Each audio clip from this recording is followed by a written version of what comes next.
Hello, നമ്മളിന്ന് നോക്കാൻ പോകുന്നത് ലൈറ്റ് റിഫ്ലക്ഷൻ ആൻഡ് റിഫ്രാക്ഷൻ എന്നുള്ള ചാപ്റ്ററിലെ കുറച്ച് ടോപ്പിക്സാണ്. എന്താണ് ലൈറ്റ്?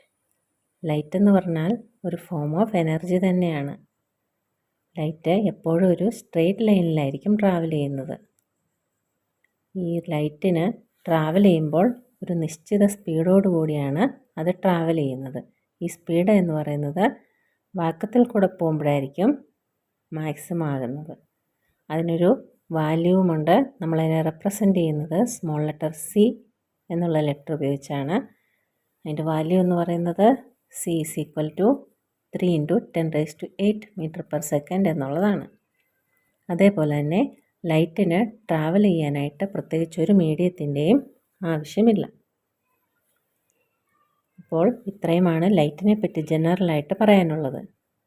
അങ്ങനെയാണെങ്കിൽ ഈ ലൈറ്റ് ഒരു സ്മൂത്ത് പോളിഷ്ഡ് സർഫസിൽ വന്ന് പതിക്കുമ്പോഴത്തേക്കും അത് അവിടെ തട്ടിത്തെറിച്ച് പോവും. ആ ഒരു ഫിനോമിനന് നമ്മൾ പറയുന്ന പേരാണ് റിഫ്ലക്ഷൻ.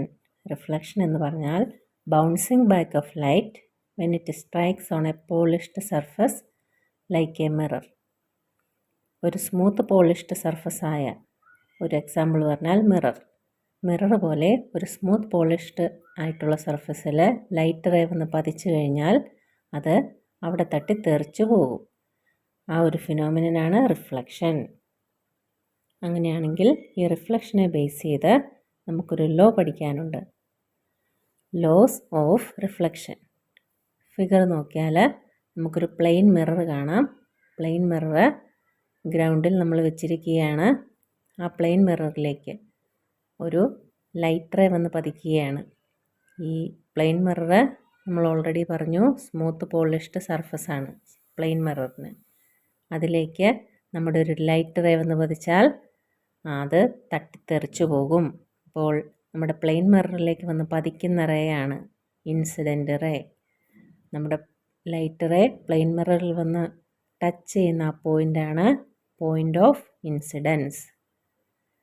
ആ പോയിൻ്റ് ഓഫ് ഇൻസിഡൻസിൽ നിന്ന് തന്നെയാണ് നമ്മുടെ ലൈറ്റ് റേ റിഫ്ലക്റ്റ് ചെയ്ത് പോകുന്നത്. അങ്ങനെ റിഫ്ലക്റ്റ് ചെയ്ത് പോകുന്ന ലൈറ്റ് റേക്ക് നമ്മൾ പറയുന്ന പേരാണ് റിഫ്ലക്റ്റഡ് റേ. അങ്ങനെയാണെങ്കിൽ നമുക്ക് ഈ പ്ലെയിൻ മിററിന് പെർപെൻഡിക്കുലറായിട്ട് ആ പോയിൻ്റ് ഓഫ് ഇൻസിഡൻസിൽ കൂടെ ഒരു ഇമാജിനറി ലൈൻ ഡ്രോ ചെയ്യാം. ആ ഇമാജിനറി ലൈനാണ് നോർമൽ. അങ്ങനെയാണെങ്കിൽ ഈ നോർമലും ഇൻസിഡൻറ്റ് റേയും തമ്മിൽ ഒരു ആംഗിൾ ഫോം ചെയ്യുന്നുണ്ട്. ആ ആംഗിളാണ് ആംഗിൾ ഓഫ് ഇൻസിഡൻസ്. അതേപോലെ തന്നെ നോർമലും റിഫ്ലക്റ്റഡ് റേയുടെയും ഇടയിലായിട്ടും ഒരു ആംഗിൾ ഫോർമേഷൻ ഉണ്ടാകുന്നുണ്ട്. ആ ആംഗിളാണ് angle of reflection. Angle of ഇൻസിഡൻസിനെ നമ്മൾ റെപ്രസെൻ്റ് ചെയ്യുന്നത് സ്മോൾ ലെറ്റർ ഐ ഉപയോഗിച്ചും ആംഗിൾ ഓഫ് റിഫ്ലക്ഷനെ നമ്മൾ റെപ്രസെൻ്റ് ചെയ്യുന്നത് സ്മോൾ ലെറ്റർ ആർ ഉപയോഗിച്ചുമാണ്. അങ്ങനെയാണെങ്കിൽ ഫസ്റ്റ് ലോ ഓഫ് റിഫ്ലക്ഷൻ പ്രകാരം angle of incidence is equal to angle of reflection. Angle I is equal to angle R. എവിടെയൊക്കെ റിഫ്ലക്ഷൻ സംഭവിച്ചാലും ഈ ഒരു ലോ ഇങ്ങനെ തന്നെയാണ്. രണ്ടാമത്തെ ലോ പറയുന്നത് the incident ray, the reflected ray and the normal at the point of incidence all lie in the same plane. The incident റേയും reflected റേയും അതേപോലെ തന്നെ നോർമലും ഇവ മൂന്നും ഒരു സെയിം പ്ലെയിനിലായിരിക്കും എപ്പോഴും കാണപ്പെടുന്നത്.